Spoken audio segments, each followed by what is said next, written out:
Let's invite you. Pastor Janaprahasam. Praise the Lord, sister. God bless you. Praise the Lord, Pastor. வாருங்கள் வந்து கத்தருக்கு அந்த வார்த்தையை பகிர்ந்து கொள்ளுங்கள்.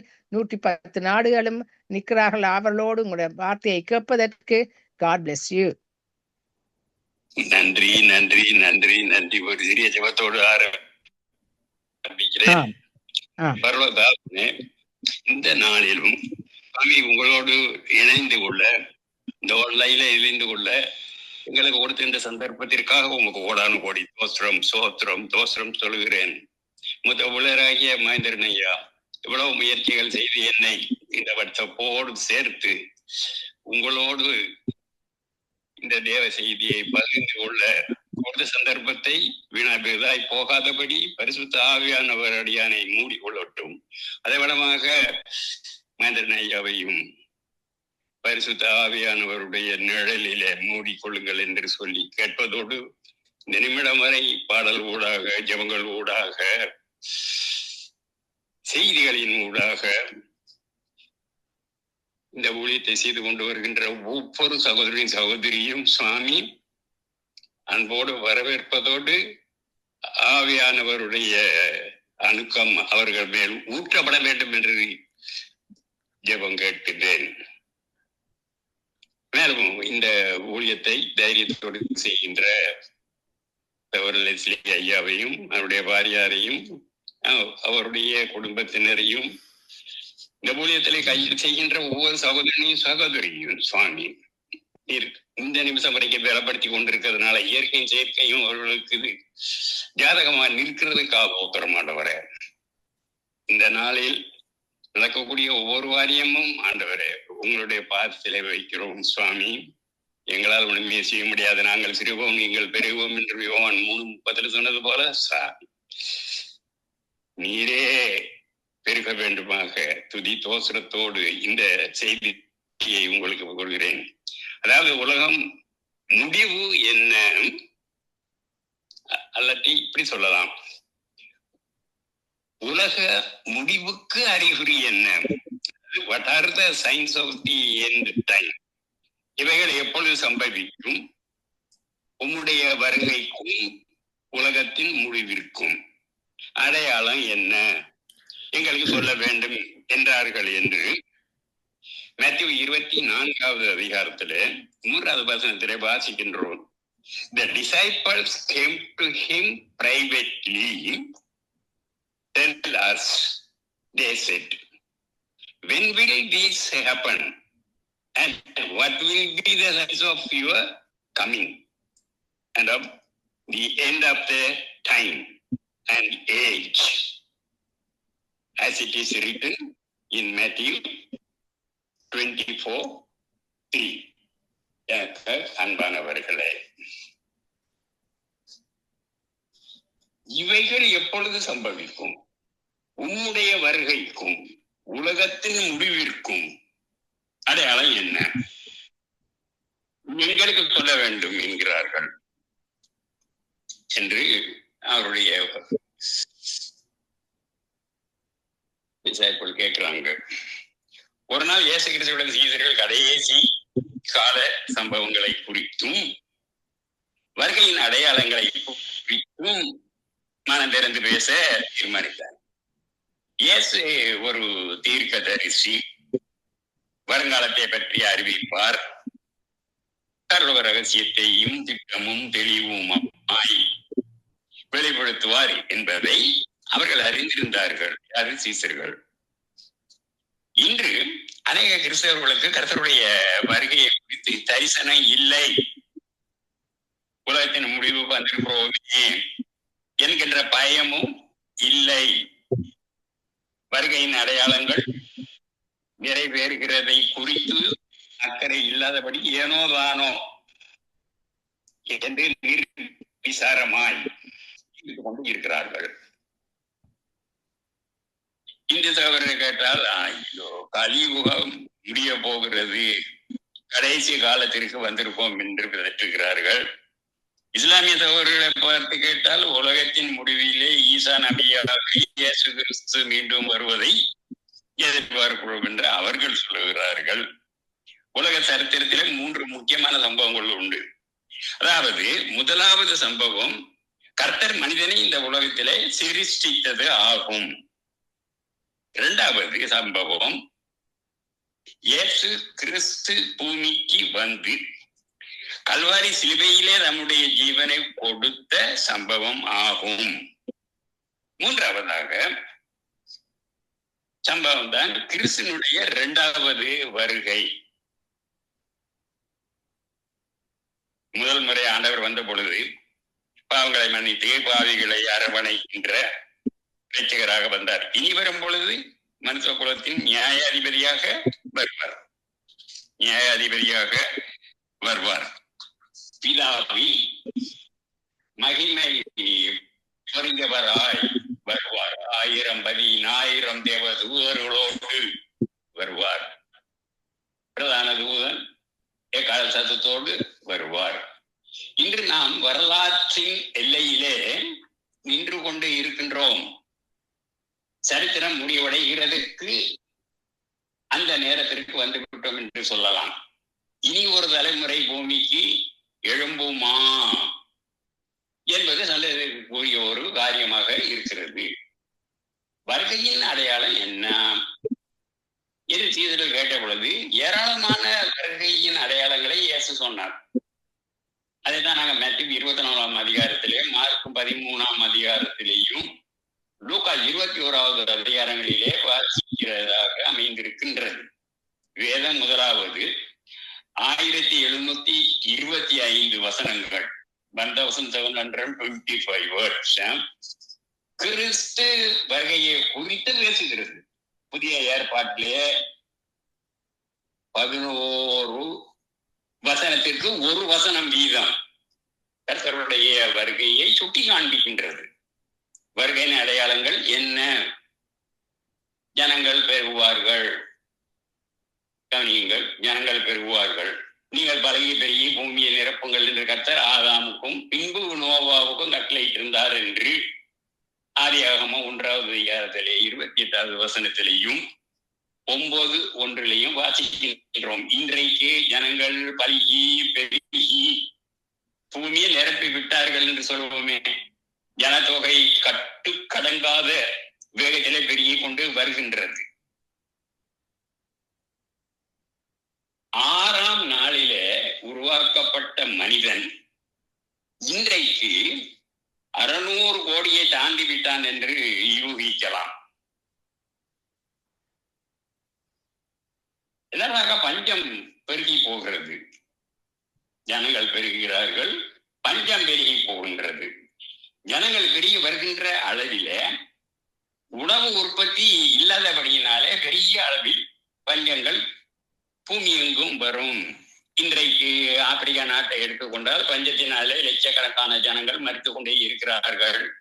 இன்றைக்கு இருக்கின்ற நிலைமை நீடிக்குமே. ஆனால் இனி 20 வருடங்களிலே மனிதனை சாப்பிடுகின்ற ஒரு கொடுமையான ஒரு நாள் வரும் என்றும் விஞ்ஞானிகள் எச்சரிக்கின்றார்கள். முன்னதாக பாவம் பெருகி போகும். நோவின் காலத்தில் எப்படி நடந்ததோ அப்படியே மனுஷகுமாரன் வருங்காலங்களில் நடக்கும் என்பதை நாங்கள் மேத்யூ 24 அதிகாரம் 37வது வசனத்தில் வாசிக்கிறோம். இன்றைக்கு பாருங்க, சினிமாக்கள், வீடுகள் தோறும் டெலிவிஷன்கள் எல்லாம் வந்துவிட்டது. வெளிநாட்டுகளில் இருந்து நிர்வாண படங்கள், ஆபாச படங்கள் அடங்கிய வீடியோக்கள் வெள்ளம் போல வந்து கொண்டு இருக்கிறது. கம்ப்யூட்டர்களும் இன்டர்நெட்டுகளும் பாவத்தை பறக்கிக் கொண்டே இருக்கின்றன. பாவம் பெருக பெருக தேவனுடைய நியாய தீர்ப்பும் பெருகும் என்பதை ஜனங்கள் மறந்து விட்டார்கள். நோவாவின் காலத்தில பாவம் பெருகின பொழுது கர்த்தர் ஜலப்பிரத்தின் மூலம் முன்பாக இருந்த உலகத்தை அழித்தார். லோத்தினுடைய நாளிலே பாவம் பெருகிய பொழுது வானத்திலே இருந்த அக்கினியும் கந்தகமும் இறங்க பண்ணி சோகம் கோமர பட்டணங்களை அழித்தார். இன்றைக்கு உலகம் அழியும்படியாக ஜனங்கள் பாவ மயக்கத்திலும் சிற்றின்பத்திலும் உல்லாசங்களிலும் விபச்சாரத்திலும் கொலை கொள்ளைகளிலும் கற்பழித்தலிலும் இறங்கி இருக்கிறார்கள் என்று சொல்லலாம். நான்காவதாக, மனிதனுடைய அறிவு பெருகி போகின்றது. அப்போது அநேகர் இங்கும் அங்கும் ஓடி ஆராய்வார்கள், அறிவு பெருகி போகும் என்று வேதமே சொல்கிறது. தானியேல் 12:4 வாசியுங்கள். அதான் உங்களோடு பேசும்.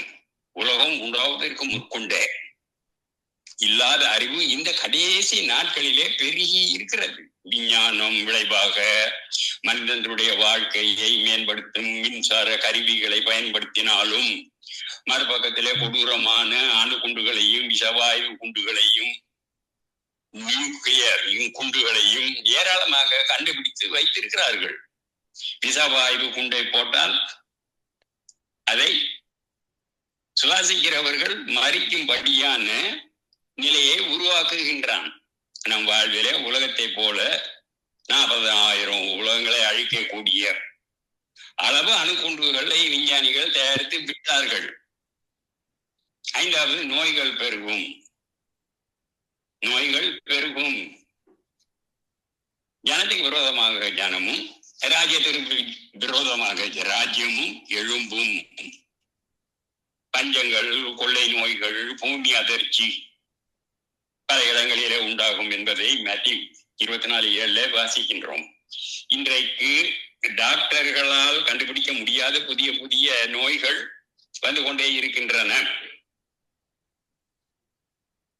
லண்டன்ல பார்த்தா மாடுகள் மூலமாக பரவுகின்ற பைத்தியகார வசு, மேட் கப் என்கின்ற நோய், பன்றியிலிருந்து தோன்றுகின்ற சால்ஸ் என்கின்ற நோய், எலியிலே இருந்து தோன்றுகின்ற பிளேக் நோய் போன்ற கொடிய நோய்கள் இன்று உலகம் எங்கும் பரவி கொண்டு இருக்கின்றன. என்ன காரணம் என்றே அறிய முடியாத வகை கேன்சர் நோய்களும் உலகத்தை ஆண்டு கொண்டு இருக்கின்றன என்று சொல்லலாம். 6 யுத்தங்கள் பெருகி போகும். யுத்தங்கள் பெருகி போகும். இதை குறித்து மேத்யூ 26, 6, 7, 8 வசனம் வரையில் உள்ள வசனங்களை வாசிக்கலாம். ராஜ்யத்திற்கு விரோதமாக ராஜ்யமும் ஜனத்திற்கு விரோதமாக ஜனமும் எழும்புகிறார்கள். ஒவ்வொரு தேசமும் அதனுடைய பொருளாதார வளர்ச்சிக்காக செலவழிக்கின்றதை பார்க்கிலும் யுத்தத்திற்கும் யுத்த ஆயுதங்களுக்கும் அதிகமாக செலவு செய்கிறார்கள். முதல் உலக போரிலே லட்சமான பேர் வீரர்கள் மரித்தார்கள். 2வது உலக யுத்தம் போர் வீரர்களை பார்க்கிலும் பொது ஜனங்களே மிக அதிகமாக மரித்தார்கள். இனி 3ஆம் உலக போர் வருமே என்றால் யாராலும் தடுக்க முடியாது அளவுக்கு உலகத்தின் முழு அழிவும் ஏற்படும். 7 கள்ள தீர்க்கதரிசிகள் பெருகுகிறார்கள். நான் அந்த பெருக்கத்தை பற்றி சொல்லிட்டு வரேன். அநேக கள்ள தீர்க்கதரிசிகள் எழும்பி அநேகரை வஞ்சிப்பார்கள். நான் சொல்றேன், மேத்யூ 24:11 சொல்லுது, பிரியமானவர்களே, உலகத்தில் அநேக கள்ள தீர்க்கதரிசிகள் தோன்றி இருப்பதினால் நீங்கள் எல்லா ஆவிகளையும் நம்பாமல் அந்த ஆவிகள் தேவனால் உண்டானவைகளோ என்று சோதித்து அறியுங்கள் என்று 1 யோவான் 4:1 சொன்னார். இயேசுவும் கூட இதை குறித்து எச்சரித்தார். கள்ள தீர்க்கதரிசிகளுக்கு எச்சரிக்கையாக இருங்கள். அவர்கள் என்ன பண்ணுவாங்களாம், ஆட்டு தோலை போட்டு கொண்டு உங்களிடத்திலே வருவார்கள். உலகத்தில் அவர்கள் பட்டுகின்ற ஓநாய்கள், அவருடைய கனிகளினாலே அவர்களை அறியலாம். முச்செடிகளிலே திராட்சை பழங்களையும் முட்பூண்டுகளிலே அத்தி பழங்களையும் பறிக்கிறீர்களா என்கிற கேள்வியை மத்தேயு எழுதின சுவிசேஷம் 7வது அதிகாரத்திலே 15-16 வசனம் அபனமாக கூறுகிறது. 8வதாக, அக்கிரமங்கள் பெருகி போகும். அக்கிரம் மிகுதினாலே அநேகருடைய அன்பு தனிந்து போகின்றது என்று மேத்யூ 24:12 வாசிக்கின்றோம். மேலும் கடைசி நாட்களிலே கொடிய காலங்கள் வரும் என்று அறிவாயாக. எப்படி எனில், மனுஷர்கள் தற்பிரியராயும் பணப்பிரியராயும் வீம்புகாரராயும் அகந்தை உள்ளவர்களாயும் தூசிக்கிறவர்களாயும் தாய் தகப்பன்மாருக்கு கீழ்ப்படியாதவர்களாயும் நன்றி அறியாதவர்களாயும் பரிசுத்தம் இல்லாதவர்களாயும் சுபாவ அன்பு இல்லாதவர்களாயும் இணக்கம் இல்லாதவர்களாயும் அவதூறு செய்கிறவர்களாயும் அடக்கம் இல்லாதவர்களாயும் கொடுமை உள்ளவர்களாயும் நல்லவரை பகைக்கிறவர்களாயும் துரோகிகளாயும் துணிகரம் உள்ளவர்களாயும் இருமாப்பு உள்ளவர்களாயும் தேவ பிரியம் இல்லாதவர்களாகும் சுகபோக பிரியராயும் தேவ பக்தியின் விசேஷத்தை தரித்து அதன் பலனை மறுதரிக்கிறவர்களாயும் இருப்பார்கள் என்பதை நாங்கள் 2 தீமோத்தி 3வது அதிகாரத்திலே 1 இருந்து 5வது வசனம் வரைக்கும் வாசிக்கத்தக்கதாக எழுதப்பட்டு இருக்கிறது. 9வது பூமி அதிர்ச்சிகள் பெருகும். பூமி அதிர்ச்சிகள் ஜனங்களுக்கு விரோதமாக ஜனங்களும் ராஜ்யத்துக்கு விரோதமாக ராஜ்யங்களும் எழும்பும். பஞ்சங்களும் கொள்ளை நோய்களும் பூமி அதிர்ச்சிகளும் பல இடங்களிலே உண்டாகும் என்பதையும் நாங்கள் மார்க் 24:7 மேத்யூ 24:7 மார்க் 13:8 வாசிக்கிறோம். 10வது சுவிசேஷம் பெருகி போகும். கவனிங்க, சுவிசேஷம் பெருகி போகும். ராஜனுடைய இந்த விசேஷம் பரலோகம் எங்கும் உள்ள சகல ஜாதிகளும் சாட்சியாக பிரதிங்கப்படுகின்ற அது அப்பொழுது முடிவுக்கு வரும் என்று மேத்யூ 24:14 நாங்கள் வாசிக்கின்றோம். உலகம் முழுவதும் இது பிரசங்கிக்கப்பட வேண்டும். எத்தனையோ பெருக்கங்களின் மத்தியில் சுவிசேஷம் பெருகி போகும். நான் ஊழியக்காரனாக வருவேன் என்று கொஞ்சம் எதிர்பார்க்கவில்லை. வருமான வரி இலாக்கா அரசாங்க சலுகைகளோடு அந்தஸ்தோடு பணியாற்றி வருகின்றார்கள். ஆனால் ஒரு நாள் அலுவலகத்திற்கு ஒரு தரிசனம் கட்டாயமாகவே கிடைக்கும் என்பதை மறந்து போகாதீர்கள். 11 அபிஷேகம் பெருகும். அதற்கு பின்புதான் மாம்சமான யாவர் மேலும் ஆவியை ஊற்றுவேன். அப்பொழுது உங்கள் குமாரரும் குமார்த்திகளும் தீர்க்க தரிசனம் சொல்வார்கள். உங்கள் மூப்பர்கள் சொப்பனங்களையும் உங்கள் வாலிபர்கள் தரிசனங்களையும் காண்பார்கள் என்று யோவேல் 2வது அதிகாரம் 28வது வசனத்திலே வாசிக்கின்றோம். இந்த கடைசி நாட்களிலே காண்கின்ற இடமெல்லாம் விண்மாறி மலை போல அபிஷேகம் ஊட்டப்பட்டு கொண்டே இருக்கிறது. ஒவ்வொரு வருடனும் முந்தின ஆண்டிலே இருந்த அபிஷேகத்தை பார்க்கிலும் 10 மடங்கு அபிஷேகம் அதிகரித்து கொண்டே இருக்கிறது. ஒரு காலத்திலே பரிசுத்த ஆவி நிறைவுக்கும் வாசல்கள் அடைத்து கொண்டு இருந்த சபைகள் இன்றைக்கு ஆவியானவரை ஆவலோடு வரவேற்கின்றார்கள். தங்கள் பிள்ளைகள் மூலம் கர்த்தரை தேட தங்களுடைய உள்ளத்தை திறந்து தீர்க்க தரிசனம் உரைக்கிறார்கள். இன்றைக்கு கத்தோலிக்க திருச்சபையும் கூட பெருமளவிலே பின்மாறி மழை ஊற்றப்படுகின்றது. அன்றைக்கு நோவாவின் காலத்திலே பெய்த மழையானது 2 காரியத்தை செய்தது. முதலாவது பாவிகளை அழித்தது. 2வது பேழை மேலே மேலே உயர்ந்தது. கர்த்தருடைய சபை வருகையிலே உயர்த்தப்பட வேண்டும் என்றால் பின்மாரி மழையானவர் ஆவியானவர் நிறைவு மாம்சமான யாவர் மேலும் ஊற்றப்பட வேண்டும். கர்த்தர் வானத்தின் மதுகளை திறந்து அபிஷேகத்தின் பெருமழையை பொழிய வேண்டும். ஆகவே சகரியா தீர்க்கதரிசி இம்மாதிரி காலத்தை மழையை கர்த்தரிடத்திலே வேண்டிக் கொள்ளுங்கள் என்று சொல்கிறார். சகரியா 10வது அதிகாரம் 1வது வசனத்தில். இன்றைக்கு சபையாகிய பேழையின் வாசல் திறந்திருக்கிறது. கிறிஸ்துவே அந்த வாசல். பேழைக்குள் வாருங்கள் என்று அவர்கள் அதனுடன் அழைத்த வண்ணமாக இருக்கிறார்கள். ஒரு நாள் திடீரென்று கிருபையின் வாசல் மூடப்படும், சுவிசேஷ கதவுகள் அடைக்கப்படும். அப்பொழுது பாவிகள் முக்கியமாக அழிக்கப்படுவார்கள். என்னுடைய பிள்ளைகளே, நீங்கள் பேழைக்கு உள்ளே இருக்கிறீர்களா அல்லது இன்னும் வெளியே தான் நின்று கொண்டே இருக்கிறீர்களா?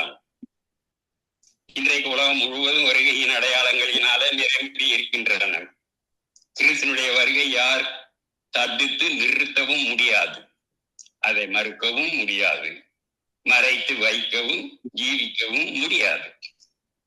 இயேசு கிறிஸ்துவே அறிவித்தார், இயேசு சொன்னார், நான் என் பிதாவினிடத்திலே போகிறேன், நான் போய் உங்களுக்காக ஒரு ஸ்தலத்தை ஆயத்தம் பண்ணின பின்பு நான் இருக்கிற இடத்திலேயே நீங்களும் இருக்கும்படியாக நான் மறுபடியும் வந்து உங்களை என்னிடத்திலே சேர்த்துக் கொள்வேன் என்றார் என்று 14:3 வாசிக்கிறோம். தீர்க்கதரிசிகள் முன் வைத்தார்கள். கர்த்தருடைய வருகையை குறித்து ஏராளமான தீர்க்க தரிசனங்கள் வேதத்திலே இருக்கின்றன. தீர்க்கதரிசிகள் மூலமாக கர்த்தரால் உரைக்கப்பட்டது நிறைவேறும்படியாக இப்படி நடந்தது என்று வேதத்தில் பல இடங்களிலே நீங்கள் வாசிக்கலாம். மத்திய 1:28 ஒரு அடையாளமாக காண்பிக்கின்றேன். புதிய ஏற்பாட்டிலே விசேஷமாக மத்திய, மார்க்கு, லூக்கா, யோவான் சுவிசேஷங்களில் எல்லாம் ஏறக்குறைய 18 இடங்களிலே தீர்க்கதரிசிகள் மூலம் கர்த்தரால் உரைக்கப்பட்டது இப்படியே நிறைவேறியது என்றெல்லாம் சொல்லப்பட்டு இருக்கிறது. புதிய ஏற்பாட்டில் நீங்கள் கவனித்து பார்த்தால் அங்கே 7959 அப்ராக்சிமேட்லி உள்ள வசனங்கள் உண்டு. அந்த வசனங்களிலே 330 வசனங்களிலே கிறிஸ்துவுடைய 2வது வருகையை குறித்து சொல்லப்பட்டு இருக்கிறது. தீர்க்கதரிசிகளால் உரைக்கப்பட்டபடியே கர்த்தருடைய வருகை மிகவும் சமீபமாக இருக்கும். தேவதூதர்களின் அறிவிப்பு, கர்த்தருடைய வருகையை குறித்து தேவதூதர்கள் பேசுவதை காணலாம். இயேசு பரலோகத்துக்கு எடுத்துக்கொள்ளப்பட்ட நேரம் வந்தது. அவர் சீசரோடு அருமையாக பேசி நடந்து ஒலிவமலையை சாரலுக்கு சென்றார். அங்கே கைகளை உயர்த்தி அவர்களை ஆசீர்வதித்தார் என்றும், அவர் பார்த்து கொண்டு இருக்கும் பொழுதே ஒரு மேகம் அவரை சூழ்ந்து கொண்டது. அவர் பரலோகத்தில் எடுத்துக்கொள்ளப்பட்டார். அப்போஸ்தலனாகிய பவுலின் சாட்சி. கிறிஸ்துனுடைய 2வது வருகையை குறித்து ஒவ்வொரு அப்போஸ்தலர்களும் சாட்சியை கொடுக்கிறார்கள். கிறிஸ்துனுடைய வருகை தங்களுடைய மேன்மையான நம்பிக்கையை கொண்டிருக்கின்றேன். அவர்கள் ஒருவரை ஒருவர் பார்க்கும் பொழுது மாரநாதா மாரநாதா என்று வாழ்த்துகிறார்கள். மாரநாதா என்றால் என்ற சொல்லுக்கு கர்த்தர் வருகிறார் என்ற அர்த்தமாகும். அப்பதான் பவுல் எழுதுகிறார், நம்முடைய குடியிருப்போ பரலோகத்திலே இருக்கிறது. அங்கே இருந்து கர்த்தராய் இருக்கின்ற இயேசு கிறிஸ்து என்னும் இரட்சகர் வர எதிர்பார்த்து கொண்டு இருக்கிறோம் என்பதை நாங்கள் பிலிப்பியர் 3:20 வாசிக்கின்றோம். அவர் தொடர்ந்து சொல்கிறார், உறுதியான தீர்க்கதரிசன வசனம் நமக்கு உண்டு. பொழுது விடிந்து வெளிவெள்ளி உங்கள் இருதயங்களே உதிக்கும் அளவும் இருளுள்ள ஸ்தலத்தில் பிரகாசிக்கின்ற விளக்கை போல அவ்வசனத்தை கவனிப்பது மிக நலமாக இருக்கும் என்பதை நாங்கள் 2 பேதுரு 1:19 வாசிக்கின்றோம். எனக்கு அன்பானவர்களே, பொழுது விடுவதற்கு முன்பாக விடிவெள்ளி நட்சத்திரம் ஆகாயத்திலே தோன்றுகிறது. அப்படியே இயேசு கிறிஸ்து தோன்றுவார். கிறிஸ்துனுடைய வருகை இருக்கும். இயேசுவே நம்முடைய நம்பிக்கையின் நட்சத்திரம். தேவ பிள்ளைகளே, அவருடைய வருகைக்கு ஆயத்த படுவீர்களா என்று நான் உங்களிடம் கேட்கின்றேன். அவருக்காக நாங்கள் ஆயத்தப்பட வேண்டும் என்று சொல்லி ஒரு சிறிய ஜெபத்தோடு என்னுடைய செய்தியை முடித்து ஒரு சிறிய பாடலை பாட எனக்கு அவகாசம் தாருங்கள். ஜெபம் செய்வோம். அன்புள்ள ஆண்டவரே, இவ்வளவு விளையேற பெற்ற உன்னத ஒரு அனுபவம் இது. எங்களுக்கு அந்த வழியை பின்பற்ற நடக்கிற கிருபையை தாரும். ஏனெனில் காணப்படுகின்ற சுயநல எண்ணங்களை மாற்றி இத்தகைய ஜெப வாழ்க்கையை எங்களுக்கு தந்தீரே ஆண்டவரே. மற்றவர்களுக்காக கண்ணீரோடு ஜெபிக்கின்ற வாழ்க்கையை நீர் செய்த வாழ்க்கை. உண்மை போல உம்முடைய சிந்தையை கொண்டவர்களாக எங்களை மாற்றும் சுவாமி. பட்சபாரம் இன்றி எல்லா மனிதர்களுக்காகவும், உயர்ந்த அதிகாரிகளுக்காகவும், சுற்றி இருக்கிறவர்களுக்காகவும், குடும்பத்தார்களுக்காகவும் கருத்தோடு ஜெபிக்க மகளாக எங்களை மாற்றும் சுவாமி. நீர் கொண்டிருந்த தெய்வீக அன்பினால எங்களை நிரப்பும். இந்த உலகம் முடியும் பரியல்ல சுவாமி, நீர் எங்களை அபிஷேகம் பண்ணுகின்ற நல் மனதை எங்களுக்கு தாரும். நீர் அளவில்லாமல் வாழ்கின்ற என்ற காரியத்தை தந்து உமக்கு பிரியமான அந்த நல்வழியை பின்பற்றுகின்ற காரியத்தை எங்களுக்கு அருள் பெறுகிறபடியினாலே உமக்கு கோடான கோடி தோத்திரம் சொல்லுகிறோம் சுவாமி. அதோடு சங்கம தமிழ் கிறிஸ்தவ வானொலியின் ஊடாக கேட்கின்ற செய்திகள் மூலம் அவர்களும் இயேசுவை ஏற்றுக்கொண்டு பாவத்திலே இருந்து விடுதலை பெற்று பரிசுத்த வாழ்விலே வாழ நித்திய மோட்சத்தை அடையும்படியாக அவருடைய வாழ்விலை நிறைவேற்றுவதற்காக உமக்கு தோத்திரம் செலுத்துகிறோம் சுவாமி. ரட்சிக்கப்படாதவர்கள் ரட்சிக்க வேண்டும், அவர்களையும் நித்திய பேச்சத்திற்கு கொண்டு சுவாமி என்று கர்த்தராகிய இயேசு கிறிஸ்துவின் நாமத்தினால் எங்கள் ஜெபத்தை ஏறெடுக்கிறோம். எங்கள் நல்ல பிதாவை என்று சொல்லி மறுபடியுமாய் உங்களை சந்திக்கும் உங்களிடம் இருக்கு விடை பெறுகின்றேன். ஆமேன், ஆமேன், ஆமேன். ஆமேன், ஆமேன். நன்றாக ஒரு வார்த்தையை கொண்டு வந்தீர்கள். இந்த கிறிஸ்துமஸ் சீசன் அன்றில் நாங்கள் அந்த வார்த்தையை கேட்பதற்கு நன்றாக இருந்தது. அநேகர் அதை கேட்டு ஆசீர்வாதத்துக்குள் வந்திருப்பார்கள் என்று நம்புகிறேன், விசுவாசிக்கிறேன். Thank you pastor. God bless you pastor Gnanaprakasam. Merry Christmas to you. Thank you.